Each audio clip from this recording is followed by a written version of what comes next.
Gym ಇಲ್ದಿರೋದಕ್ಕೆ heavy ಸೋಂಬೇರಿ ಆಗ್ಬಿಟ್ಟಿದೆ. Hi hello ಎಲ್ರಿಗೂ ನಮಸ್ಕಾರ. Welcome to my mini vlog. ಬೆಳಗ್ಗೆ ಬೇಗ ಎದ್ದು ಒಂದು ಲೋಟ ಬಿಸಿನೀರು ಕುಡ್ದು ನಾನು ಬಂದಿದ್ದೆ ಈಚೆ. ಬೆಳಕಾಗೋಗಿತ್ತು ಆಲ್ರೆಡಿ. ಹಾಗೆ ಮೇಲ್ಗಡೆಗೆ ಬಂದು ಹಾಗೆ ಮೇಲೆ ನೋಡಿದೆ.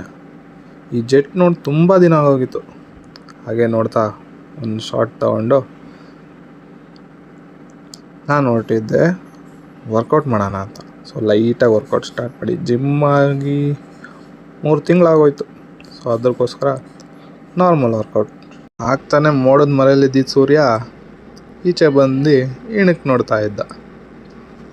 ಸೊ ಅದನ್ನು ನೋಡ್ತಾ ಕೆಲಸ ಎಲ್ಲ ಮುಗಿಸ್ಕೊಂಡು ವಾಪಸ್ ಬಂದೆ. ಸೊ ಸಂಜೆ ನೋಡ್ತೀನಿ.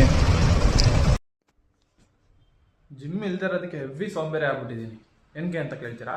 ನೋಡಿ, 1 ತಿಂಗಳಾಯಿತು ಮಾಡಿ, ಇನ್ನೂ ಕಂಪ್ಲೀಟ್ ಮಾಡಿಲ್ಲ. ಇದನ್ನು ಹೋದ್ವಾರ ಮಾಡಿದ್ದು. ಇದು ಮಾಡಿ 15 ದಿನ ಆಯಿತು. ಕಂಪೋಸ್ ಮಾಡಿ 1 ತಿಂಗಳಾಯಿತು, ಇನ್ನೂ ಮಾಡಿಲ್ಲ. ಹಂಗೆ ಅಂದ್ಕೊಂಡು ತಿರ್ಗಾ ಅದಕ್ಕೆ ಕೈ ಇಡಲಿಲ್ಲ ಗುರು. ಇನ್ನೊಂದು ಸ್ಕೆಚ್ ಸ್ಟಾರ್ಟ್ ಮಾಡಿದೆ. ಸೊ ಸ್ಕೆಚಲ್ಲಿ ಇರೋದು ಯಾರು ಅಂತ ಕಮೆಂಟ್ ಮಾಡಿ ಗೆಸ್ ಮಾಡಿ ನೋಡೋಣ ಅಂತ ಹೇಳ್ತಾ ನಾನು ಮಿನಿ ವ್ಲಾಗ್ನ ಎಂಡ್ ಮಾಡ್ತಾಯಿದ್ದೀನಿ.